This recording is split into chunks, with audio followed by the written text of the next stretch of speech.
तो नेक्स्ट हम बात करेंगे दोस्तों लोक देवता रामदेव जी के संदर्भ में। कौन से लोक देवता रामदेव जी की बात करते हैं?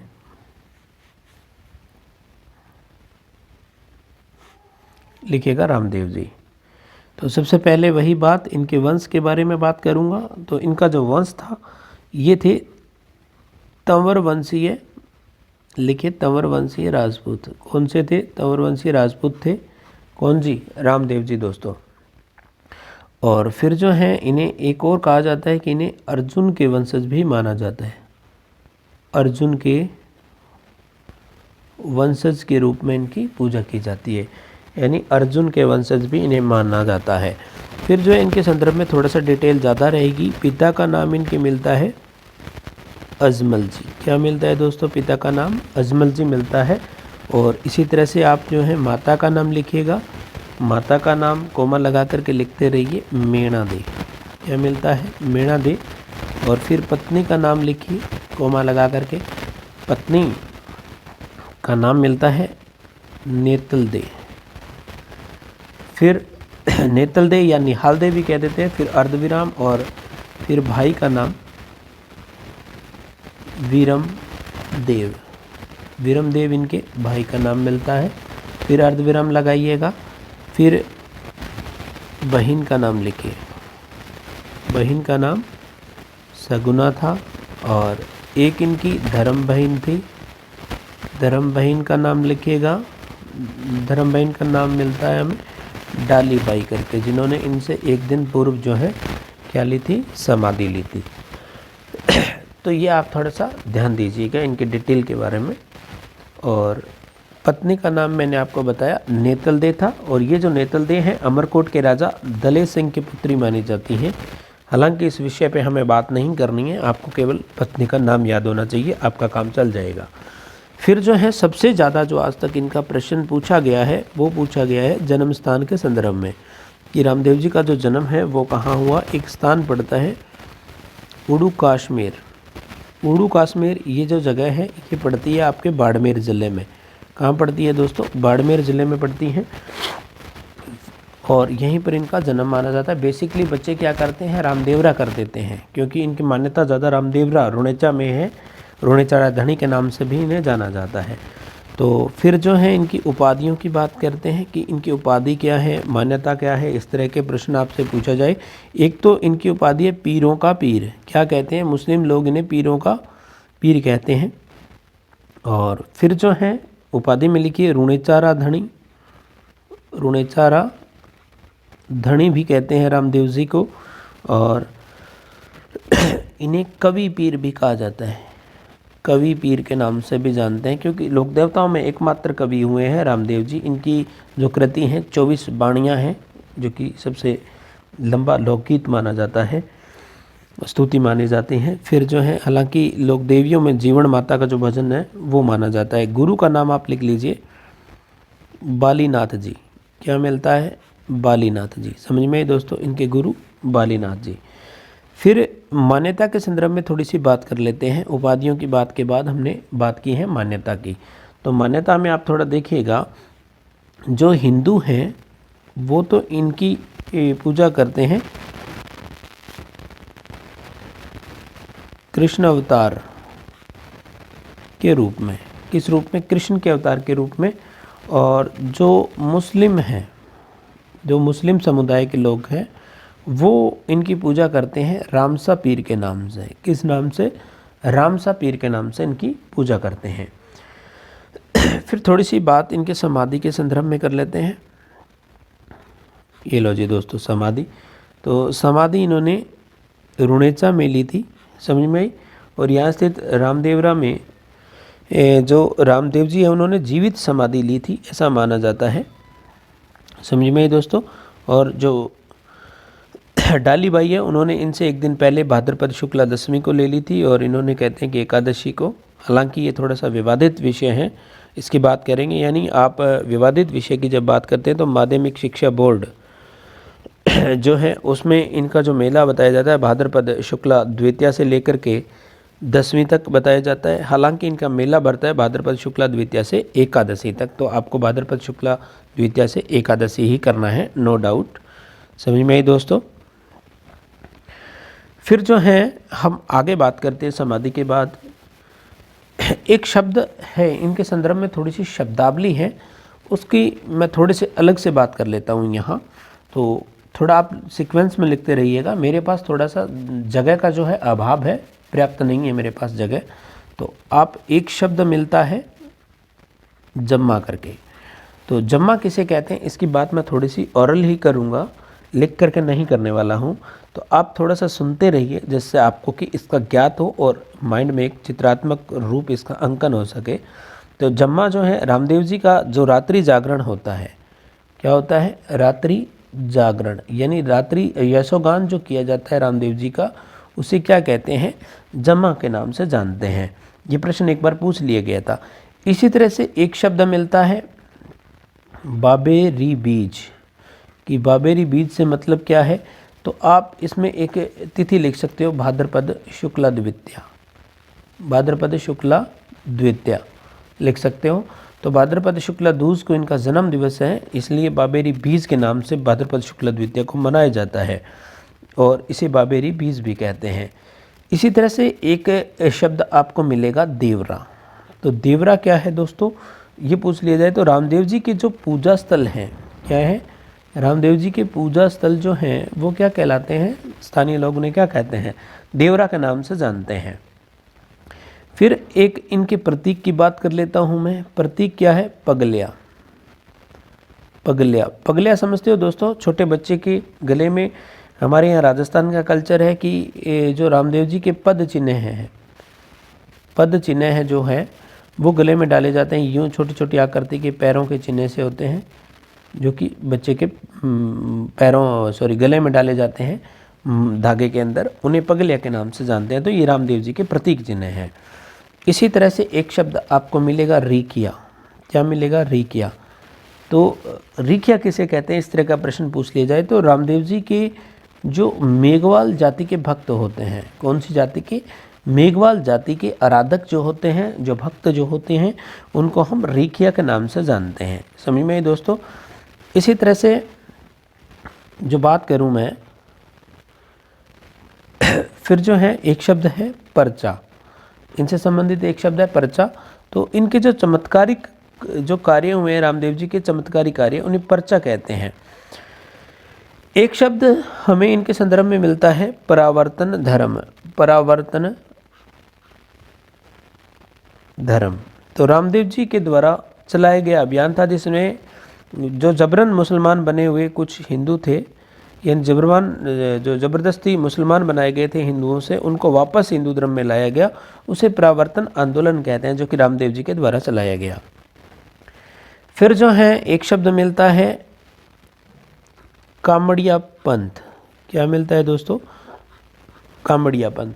तो इस कामड़िया पंथ के संदर्भ में रामदेव जी के द्वारा चलाया गया पंथ, जिसमें सैवर्ण जाति से लेकर के निम्न जाति के लोग थे, और इसमें अच्छी अच्छी बातों का संग्रह करके ये पंथ बनाया गया था। और कहते हैं कि ये जो पंथ था इसमें बहुत अच्छी बातों का संग्रह किया गया और रामदेव जी के द्वारा ये चलाए गए थे। इसके बहुत सारे अनुयायी थे और इसे कामड़िया पंथ के नाम से जानते हैं। आपसे एक प्रश्न आगे मैं 13 ताली नृत्य है उसकी बात आगे करूंगा, कामड़िया पंथ की बद्दुओं के द्वारा किया जाता है। फिर जो है इनके संदर्भ में एक प्रश्न ये पूछा जाता है कि इनका घोड़ा कैसा था। तो या तो आप नीला लिखेंगे या लीला लिखेंगे। तो इनका घोड़ा कौन सा था, लीला था या नीला था। इस तरह से बाड़मेर में एक प्रश्न आया था 3rd ग्रेड में, तो उसमें दोनों ऑप्शन दे दिए थे तो वो रिजेक्ट हो गया था। तो नीला या लीला दोनों ही रामदेव जी के जो घोड़े हैं उनके नाम है। नीला कहते हैं, ये लीला कहते हैं। फिर बात करते हैं मुख्य स्थानों की। किसकी बात करें दोस्तों, मुख्य स्थानों की। ये रामदेव जी के जो मुख्य स्थान हैं उसकी थोड़ी सी मैं बात यहाँ करना चाहूँगा। तो थोड़ा जगह का अभाव है इसलिए मैं आपको यही समझा देता हूँ दोस्तों। तो 1 नंबर तो स्थान की बात करूँ तो सबसे पहले रुणेचा। ये जो रुणेचा स्थान है ये कहाँ है, जैसलमेर में। संबंधित स्थानों की बात कर रहा हूँ तो रुणेचा आपका कहाँ पड़ता है, जैसलमेर में। फिर एक स्थान पड़ता है विराटिया, कौन सा, विराटिया। और ये जो विराटिया है ये अजमेर में है। कहाँ है दोस्तों, अजमेर ज़िले में विराटिया, जो कि रामदेव जी से संबंधित स्थल है। तीसरे की बात करूं तो एक स्थान पड़ता है सुरता खेड़ा, कौन सा स्थान है, सुरता खेड़ा। और ये सुरता खेड़ा जो है कहाँ पड़ता है, चित्तौड़गढ़ में पड़ता है। कौन से गढ़ में पड़ता है, चित्तौड़गढ़ में पड़ता है। तो आपको समझ आया होगा दोस्तों। फिर जो है एक स्थान है छोटा रामदेवरा, छोटा रामदेवरा। ये छोटा रामदेवरा, इस पे प्रश्न पूछा गया था। ये गुजरात में है। कहाँ पर है दोस्तों, गुजरात में है। तो मैं भी आप लोगों को बहुत अच्छे से समझ आ रहा होगा। तो छोटा रामदेवरा कहाँ अवस्थित है, गुजरात में अवस्थित है। फिर थोड़ी सी और डिटेल में यहाँ पे बात करते हैं अपन, थोड़ा सा आगे बढ़ते हुए मेले की बात कर लेते हैं। मेला रामदेव जी का कब भरता है और कहाँ भरता है, इसकी बात करते हैं। तो मेला भरता है भाद्रपद शुक्ला द्वितीया से एकादशी तक। कब तक, भाद्रपद शुक्ला द्वितीया से लेकर के एकादशी तक मेला भरता है। और जो मेला स्थल है इनका, वो है, स्थान जो लिखिएगा आप कि ये मेला स्थान कहाँ पर, किस स्थान पे भरता है, तो स्थान में लिख लीजिए रुणेचा में भरता है। कहाँ भरता है दोस्तों, रुणेचा में भरता है। क्लियर हुई। हालांकि माध्यमिक शिक्षा बोर्ड की जो किताबें थी पिछली, जो आजकल तो चेंज हो गई हैं, उसमें मैंने पढ़ा था कि भाद्रपद शुक्ला द्वितीया से लेकर के जो है 10वीं तक इनका मेला भरता है। हालांकि वो बात गलत थी। और फिर जो है इनके मेले की एक विशेषता है कि ये जो इनका रामदेव जी का मेला है, ये सांप्रदायिक, क्या कहलाता है,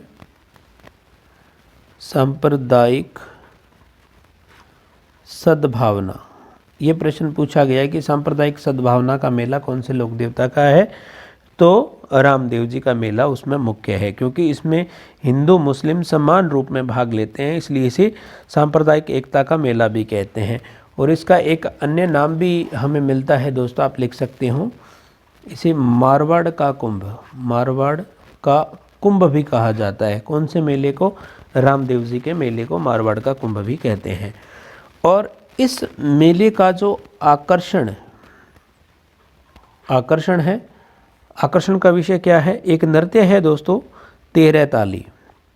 कौन सा, तेरह ताली एक नृत्य है। इसमें 13 मंजीरे बांधे जाते हैं। क्या बांधे जाते हैं, मंजीरे बांधे जाते हैं। और ये जो नृत्य है 13 ताली, कामड़िया पंथ, कौन सा पंथ, कामड़िया पंथ की महिलाओं द्वारा, कौन सी पंथ की महिलाओं, कामड़िया पंथ की महिलाओं के द्वारा किया जाता है। 13 मंजीरे बांधे जाते हैं, बैठ करके ये नृत्य किया जाता है और बहुत ही सुंदर ताल लय से ये नृत्य किया जाता है। और ये जो कामड़िया पंथ की महिलाओं के द्वारा 13 ताली नृत्य किया जाता है, ये रामदेव जी के मेले का प्रमुख आकर्षण का विषय है। और थोड़ा सा डिटेल में हम बात करें तो एक पाली जो ज़िला है, इस पाली में एक गांव है पादरला। और इस पादरला जो गांव है, यहीं से उद्गम माना जाता है कौन से नृत्य का, 13 ताली नृत्य का। तो मूल रूप से ये पादरला गांव पाली से है। और कामड़िया पंथ की महिलाओं के द्वारा रामदेव जी के मेले के अवसर पर ये नृत्य किया जाता है, जो कि आकर्षण का विषय रहता है वहाँ पर। और जब ये नृत्य किया जाता है तो मंजीरा बजाया जाता है, तानपुरा बजाया जाता है, चौतारा बजाया जाता है। तो वाद्य यंत्र कौन से हैं इसके दौरान, वाद्य यंत्र लिख लीजिए, मंजीरा, तानपुरा, चौतारा, ये जो हैं वाद्य यंत्र इस दौरान बजाए जाते हैं। तो मैं भी आपको बहुत अच्छे से समझ आया होगा। और फिर जो है रामदेव जी की फड़ की बात कर लेते हैं। तो रामदेव जी की जो फड़ है, यहाँ पे लिख रहा हूँ, थोड़ा जगह का अभाव है, देख लीजिएगा, आपको विजिबल है। रामदेव जी की फड़ का जो वाचन है वो कामड़िया पंथ के जो भोपे होते हैं या साधारण भोपे होते हैं उनके द्वारा ही किया जाता है। और रामदेव जी की फड़ का जो वाचन है, लिख लीजिए, वाचन किस वाद्य यंत्र के साथ, रावण हत्ता, कौन सा रावण हत्था वाद्य यंत्र के साथ किया जाता है? किसका वाचन? रामदेव जी की फट का वाचन। डिटेल में नहीं लिख रहा हूँ, आपको केवल समझना है क्योंकि परीक्षा में बहुत कम समय है, ज़्यादा लिख करके हमें अपना टाइम जाया नहीं करना है। तो रावण हत्था वाद्य यंत्र के साथ जो है क्या किया जाता है? रामदेव जी की फट का वाचन किया जाता है। ये शब्दावली मैंने बात की थी, पर्चा, रीख्या, प्रतीक, देवरा, बाबर, बीज, जम्मा। इसी तरह से एक शब्द आता है ब्यावले। क्या शब्द आता है? ब्यावले शब्द आता है। ब्यावले जो रात्रि भजन गाए जाते हैं, रामदेव जी के जागरण में जो रात को भजन गाए जाते हैं उन्हें क्या कहा जाता है? ब्यावले के नाम से जानते हैं। समझ में दोस्तों, यशोगान में जो गाया जाता है। फिर जो है इसी तरह से जो है इनके जो बड़े भाई थे वीरमदेव, वो भी सातलमेर के भैरव राक्षस से युद्ध के दौरान वीरगति को प्राप्त हो गए थे। और एक शब्द और आप थोड़ा सा डिटेल में लिख लीजिएगा इसको कि नेजा क्या है। एक प्रश्न आता है, बहुत बार पूछा हुआ है कि नेजा किसे कहते हैं? तो नेजा जो रामदेव जी के मंदिरों पर पंचरंगी ध्वजा होती हैं, क्या होती हैं? पंचरंगी ध्वजा होती हैं रामदेव जी के मंदिरों पर, इसे नेजा कहा जाता है। और रामदेव जी की जो शपथ लेते हैं, यानी रामदेव जी की जो शपथ हैं उन्हें रामदेव जी या की जो शपथ ली जाती है भक्तों के द्वारा, उसे रामदेव बाबा की आण कहा जाता है। यानी रामदेव जी की शपथ ली जाती है इनके भक्तों के द्वारा, उसे क्या कहा जाता है प्रिय विद्यार्थियों? रामदेव बाबा की आण कहा जाता है। क्या कहा जाता है? रामदेव बाबा की आण कहा जाता है। इसी तरह से जो है एक लोकदेवी हुई हैं। इस तरह से लोकदेवी आपके टॉपिक में तो नहीं है, लेकिन एक बात यहाँ पे मैं बता देता हूँ।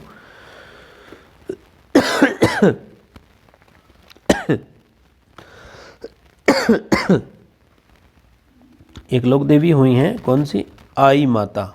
ये आई माता जो है रामदेव जी की शिष्या थी और बिलाड़ा जोधपुर में लोकदेवी के रूप में इनकी पूजा की जाती है। एक स्थान है बिलाड़ा जो कि कहाँ पड़ता है? जोधपुर जिले में पड़ता है, वहाँ पर इनकी पूजा की जाती है। तो ये आई माता रामदेव जी की क्या थी? शिष्या थी। इस तरह का प्रश्न आपसे पूछा जा सकता है, क्योंकि ये बिफा डापी की पुत्री थी और इनके मंदिर को दरगाह कहा जाता है, थान को बडेर कहा जाता है। मालवा के सुल्तान से भाग करके ये जैसलमेर आए थे आई माता, और वो बड़ी स्टोरी है, ज़्यादा यहाँ पे जिक्र करने की आवश्यकता नहीं है। तो आई माता रामदेव जी की शिष्या के रूप में जानी जाती हैं। भांबी जाति के जो लोग होते हैं रामदेव जी की पूजा करते हैं, एक विशिष्ट प्रकार के गेरू रंग की टोपी भी पहनते हैं। भांबी जाति के जो लोग होते हैं, कौन सी? भांबी। यहाँ लिख रहा हूँ दोस्तों, देख लीजिएगा, जगह का अभाव है मेरे पास थोड़ा सा। भांबी जो कि रामदेव जी की पूजा करते हैं, एक विशिष्ट प्रकार की गेरू रंग की टोपी पहनते हैं और पवित्र तुलसी के पौधे को अपने पास रखते हैं। इस तरह की भी मान्यता है, जो कि माध्यमिक शिक्षा बोर्ड के अनुसार है दोस्तों। तो रामदेव जी के संदर्भ में मैंने आपको बहुत ही अच्छे तरीके से समझाने का प्रयास किया है और बहुत अच्छे तरीके से पूरा एक बार फिर से मैं रिपीट कर देता हूँ कि रामदेव जी का जो जन्म हुआ वो उड़ू कश्मीर में हुआ। उड़ू कश्मीर जो जगह है आपकी, वो कहाँ पड़ती हैं दोस्तों? ये प्रश्न बहुत बार पूछा गया है कि रामदेव जी का जन्म कहाँ हुआ? उड़ू कश्मीर में, और उड़ू कश्मीर जगह बाड़मेर में। और इन्हें पीरों का पीर जो उपाधि है वो किसने दी? कि एक बार क्या हुआ कि मक्का और मदीना से कुछ पीर रामदेव जी से मिलने आए कि यार इसकी परीक्षा लेते हैं रामदेव जी की, कि बहुत कहते हैं कि चमत्कारी पुरुष हैं। तो परीक्षा उन्होंने इस माध्यम से ली। जब शाम का समय हुआ तो रामदेव जी ने पीरों को कहा, मक्का से जो आए थे उनको कहा कि आप भोजन पर आमंत्रित हैं जी, भोजन कीजिए। तब इन पीरों ने क्या कहा? मक्का मदीना से जो पीर आए थे, इन्होंने कहा कि हमारे जो भोजन के पात्र है वो तो वहीं रह गए, अब हम अपने पात्रों के बिना तो भोजन नहीं करेंगे। तो रामदेव जी ने कहते हैं कि अपना हाथ बढ़ाना शुरू किया और मक्का और मदीना से 1 मिनट में उनके बर्तन जो हैं ला करके उनके सामने प्रेषित कर दिए। तब वो हैं उनके मुंह से ऐसे शब्द निकले थे कि हम तो केवल पीर हैं, हम तो केवल पीर हैं, लेकिन आप क्या है? पीरों के पीर हैं। तो रामदेव जी के संदर्भ में पीरों का पीर जो माना गया वो उपाधि उनके द्वारा दी गई थी। और रूणेचारा धनी भी कहा जाता है। कवि पीर क्यों कहा जाता है? क्योंकि लोक देवताओं में केवल एकमात्र कवि हुए हैं रामदेव जी, और इनकी एक कृति है 24 बाणियाँ, इनकी एक पुस्तक है 24 बाणियाँ जो इनके द्वारा लिखी गई हैं। तो एकमात्र लोक देवता है जो कि कवि भी है रामदेव जी। तो इस तरह से हमने पूरी इनकी डिटेल में बात कर ली है कि रीख या रामदेव जी के मेघवाल भक्तों को कहा जाता है, प्रतीक पगलियों को कहा जाता है, देवरा रामदेव जी के मंदिरों को कहा जाता है, बाबेरी बीज भाद्रपद शुक्ला द्वितीया को कहा जाता है, उस दिन इनका जन्म दिवस है। और जम्मा रामदेव जी के रात्रि जागरण को कहा जाता है, समाधि रुणेचा में ली थी भाद्रपद शुक्ला दशमी को। और इसी तरह से पर्चा किसे कहते हैं, तो रामदेव जी के चमत्कारिक कार्य, ये एक पर्चा ही था पीरों को, जब इन्होंने ये बर्तन ला करके दिए मक्का मदीना से, तो ये एक प्रकार का पर्चा ही था। तो कामड़िया पंथ इनके द्वारा चलाया गया था। और इनका घोड़ा जो है नीले रंग का है। मुख्य स्थल मैंने आपको बता दिए हैं कि रुणेचा जैसलमेर में है, विराटिया अजमेर में है, सुरताखेड़ा चित्तौड़गढ़ में है, और छोटा रामदेवरा जो है आपका कहाँ पड़ता है, गुजरात में पड़ता है दोस्तों। और मेला जो है भाद्रपद शुक्ला द्वितीया से एकादशी को भरता है। और इस मेले का प्रमुख आकर्षण का जो विषय है वो 13 ताली नृत्य है। और 13 ताली नृत्य जो है कामड़िया पंथ की वधुओं के द्वारा किया जाता है, जिसमें 13 मंजीरे बांधे जाते हैं। और इस जो ये नृत्य है आपका 13 ताली, इसका जो मुख्य उद्गम स्थल है वो पादरला गांव है, और पादरला गांव आपके पाली जिले में पड़ता है। तो मैं भी आप लोगों को बहुत अच्छे से समझ आया है दोस्तों। तो अतुल्य आरएस ऑनलाइन क्लासेस की ओर से जो भी करवाया जा रहा है, ऑथेंटिक मैटर आपको प्रेषित किया जा रहा है। आप ज़रूर जो है साथ साथ हमारे पढ़ते रहिए, क्योंकि आपको इन क्लासों से बहुत फ़ायदा होने वाला है प्रिय विद्यार्थियों। फिर जो है हम अन्य लोक देवताओं की बात करते हैं आगे दोस्तों। तो देखिएगा, एक लोक देवता हैं आपके वीर कल्ला जी। कौन से हैं? वीर कल्ला जी करके हमें एक लोक देवता का उल्लेख मिलता है। इसकी बात हम कर लेते हैं दोस्तों। तो सबसे पहले तो वही बात कि किस वंश से थे। तो वंश जो था कल्ला जी का वो था मेड़तिया वंश। मेड़तिया राठौड़ वंश से रिलेटेड थे। कौन जी? वीर कल्ला जी। सबसे ज़्यादा जो प्रश्न पूछा गया वो पूछा गया है कि जन्म स्थान। तो वीर कल्ला जी का जो जन्म स्थान है, एक जगह पड़ती है सामियाना। कौन सी जगह? सामियाना। और ये जो सामियाना जगह है ये आपकी पड़ती हैं जोधपुर ज़िले में। कहाँ पड़ती हैं दोस्तों? जोधपुर में पड़ती हैं। नेक्स्ट हम इन्हीं के संदर्भ में बात करते हैं एक और। सबसे ज़्यादा प्रश्न यहाँ से भी आता है, मान्यता से भी 2-3 बार प्रश्न आया हुआ है। राजस्थान पुलिस और 3rd ग्रेड में भी ऐसा प्रश्न एक बार पूछा हुआ है। तो मान्यता इनकी है 4 हाथों वाले देवता। कैसे? 4 हाथों वाले देवता के रूप में इनकी मान्यता है। और दूसरी आप लिखना चाहो तो इन्हें शेषनाग का अवतार भी कहते हैं। क्या कहते हैं? शेषनाग के अवतार के रूप में भी इनकी मान्यता है। फिर जो है इनके कुछ उपनाम हैं, उनकी बात कर लेते हैं। उपनाम या अन्य नाम कह लीजिए। एक तो केहर जी कहते हैं इनको, कल्याण जी कहते हैं। क्या कहते हैं? कल्याण जी कहते हैं। या कमधण जी कहते हैं, जिसका अर्थ केहर जी, कल्याण जी, कमधण जी, जिनका अर्थ है स्वामी या मालिक। समझ में ये बात। और इनके जो गुरु थे वो थे भैरवनाथ। कौन थे दोस्तों? भैरवनाथ इनके गुरु माने जाते हैं। फिर जो है इसी संदर्भ में हम आगे बढ़ते हुए थोड़ी और बात करते हैं। देखिएगा, इनकी प्रमुख पीठ, ये प्रश्न पूछा हुआ है एक बार, प्रमुख पीठ। तो प्रमुख पीठ के संदर्भ में आप लिखिएगा, एक स्थान है रनेला करके। कौन सा स्थान? रनेला। और ये रनेला जो स्थान है वो चित्तौड़गढ़ में है। कहाँ पड़ता है? चित्तौड़गढ़ ज़िले में रनेला, जो कि इनकी प्रमुख पीठ है। और यहाँ तांत्रिक रोगों से पीड़ित व्यक्ति का इलाज वगैरह किया जाता है। फिर एक प्रश्न पूछा गया कि इनकी जो छतरी है वो कहाँ है। तो छतरी लिख लीजिएगा, चित्तौड़गढ़ दुर्ग में। कौन से दुर्ग में है? चित्तौड़गढ़ दुर्ग में है।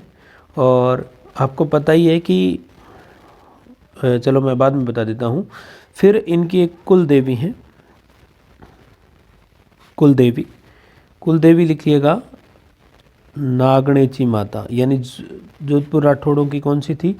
नागणेची माता इनकी कुल देवी हैं। समझ में आई दोस्तों? तो ये इनके संदर्भ में थोड़ी सी बेसिक जानकारी आपको याद करनी है वीरकला जी के संदर्भ में। एक प्रश्न और आता है, इनकी क्या भूमिका रही, कैसे रही, वो थोड़ी सी बात मैं आप तक प्रेषित कर देता हूँ। तो हुआ क्या था दोस्तों कि ये वीरकला जी मेड़ता यानी लगभग नागौर के आसपास के क्षेत्र में रहते थे और वंश मेड़तिया राठौड़ वंश के थे। जन्म स्थान कौन सा, ये पूछा गया प्रश्न है, सामियाना, यहाँ पर इनका जन्म हुआ था और सामियाना जगह जोधपुर में पड़ती हैं। 4 हाथों वाले देवता क्यों कहते हैं, इस पे हम थोड़ी बात कर लेते हैं। 4 हाथों वाले देवता इसलिए कहते हैं, आपको पता है दोस्तों कि 1567 और 68 की बात है। उदयपुर के एक शासक हुए थे उदय सिंह। उदय सिंह पर आक्रमण हुआ था दोस्तों अकबर का, इस समय किसका, अकबर का। तो उदय सिंह जो हैं चित्तौड़गढ़ दुर्ग की रखवाली करने के लिए 2 व्यक्तियों को नियुक्त करते हैं, एक का नाम जयमल और दूसरे का नाम पत्ता सिसोदिया था। और इसी पत्ता सिसोदिया की जो पत्नी थी वो थी फूल कंवर, फूल कंवर, और इस जयमल की बहन थी। तब जो है चित्तौड़गढ़ में एक शाखा हुआ था। उदय सिंह तो चले गए थे, जयमल और पत्ता इसके नेतृत्व में, ये वो है चित्तौड़गढ़ का जो दुर्ग था इनके नेतृत्व में था, जयमल और पत्ता के। तब जयमल और पत्ता ने, जब जयमल एक दिन दुर्ग की मरम्मत करवा रहा था तो कहते हैं कि अकबर ने अपनी संग्राम बंदूक से उस पर एक गोली दाग दी थी जिससे जयमल घायल हो गया था। तब जो है जयमल को उस युद्ध में कल्ला जी ने अपने कंधों पर बिठाया था। कहाँ बिठाया था? कंधों पर, और युद्ध किया था। और उनके 4 हाथ ऐसे चल रहे थे जिस तरह से शेषनाग फन मार रहा हो, इसलिए शेषनाग का अवतार इन्हें माना जाता है। और 4 हाथों वाले देवता, यानी 2 तो जयमल जी के और 2 किसके हो गए, वीरकला जी के हाथ। तो 4 हाथ लगातार तलवारें चल रही थी, इसलिए इन्हें 4 हाथों वाले देवता कहते हैं। वीरकला जी राठौड़ को एक लोक देवता के रूप में पूजा जाता है। इनकी छतरी चित्तौड़गढ़ दुर्ग में बनी हुई है। प्रमुख पीठ रनेला में है। रनेला स्थान आपका चित्तौड़गढ़ में पड़ता है। 4 हाथों वाले देवता केवल आपको ये याद रखना है, और सामियाना इनका जन्म स्थान याद रखना है। और फिर 4 हाथों वाले देवता पूछे तो कल्ला जी राठौड़ याद रखना है। और शाखा कब हुआ था? 1567-68 में जो युद्ध हुआ था वो आपको थोड़ा ज्ञात होना चाहिए। तो आपको मैंने बेसिक सी जानकारियाँ इनके बारे में प्रेषित कर दी हैं। मे भी आप लोगों को बहुत अच्छा लगा होगा। तो एक बार फिर से अतुल्य आर्यस ऑनलाइन क्लासेस की ओर से एक छोटे से लोक देवता और हैं जिनकी बात मैं यहाँ कर लेता हूँ आपसे। देखिएगा दोस्तों, यहीं पे कर लेते हैं।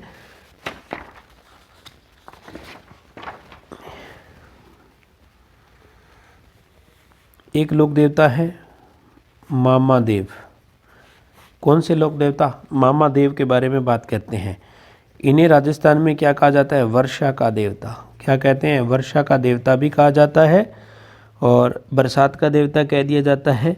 और इनका जो मुख्य मंदिर है, मुख्य मंदिर पड़ता है, एक स्थान है शालोदड़ा। कौन सा स्थान? शालोदड़ा। और ये जो शालोदड़ा स्थान है आपका, ये पड़ता है दोस्तों सीकर में। कहाँ पड़ता है? सीकर ज़िले में पड़ता है। समझ में आई? प्रतिवर्ष यहाँ मेला भी बढ़ता है। फिर जो मामा देव के संदर्भ में जो प्रश्न पूछे जाते हैं उनकी बात यहाँ पे मैं कर लेता हूँ। एक तो पूछा जाता है कि मामा देव का प्रतीक क्या है, तो प्रतीक पे बहुत बार प्रश्न पूछा गया है। एक लकड़ी का तोरण होता है। क्या होता है? लकड़ी का तोरण होता है, जो कि विवाह शादी में हम घर के मुख्य द्वार पर टांगते हैं, लड़की वाले पक्ष पे। तो वहाँ जो है लकड़ी का तोरण टंगा रहता है, वही किसका प्रतीक है? मामा देव का प्रतीक है। और फिर जो है एक प्रश्न पूछा जाता है कि इन्हें लिख लीजिए आप, इन्हें भैंसे की बलि दी जाती है। इन्हें खुश करने के लिए क्या किया जाता है? भैंसे की बलि दी जाती है। तो इस तरह का प्रश्न भी पूछा हुआ है कि किस लोक देवता को भैंसे की बलि दी जाती है। और फिर जो है इनकी छतरी के संदर्भ में बात करूं तो राजसमंद के अंदर एक दुर्ग है कुंभलगढ़। कौन सा? कुंभलगढ़ दुर्ग में इनकी क्या है? छतरी बनी हुई है। तो यही है मामा देव। केवल प्रश्न ये पूछा गया है कि राजस्थान में बरसात के देवता के रूप में किसकी पूजा की जाती है, तो आपको याद रखना है कौन से लोक देवता हैं, मामादेव हैं। और लकड़ी का प्रतीक चिन्ह कौन से लोक देवता का है, लकड़ी का तोरण, तो मामादेव का है। भैंसे की बलि किन्हें दी जाती हैं, तो मामादेव को। इनकी छतरी कहाँ है, कुंभलगढ़ में। मुख्य मंदिर कहाँ है, सालोदड़ा सीकर में। तो आपको मैं भी अच्छे तरीके से समझ आ गया होगा दोस्तों। तो अतुल्य आरएस ऑनलाइन क्लासेस से यूं ही जुड़े रहें इत्मीनान से। आपको पूरा सिलेबस करवा दिया गया है, लगभग थोड़ा बहुत बचा है वो जारी है दोस्तों, तो आप जुड़े रहें। तब तक के लिए जय हिंद, जय भारत। मैं सुनील भादु आपसे विदा चाहता हूँ।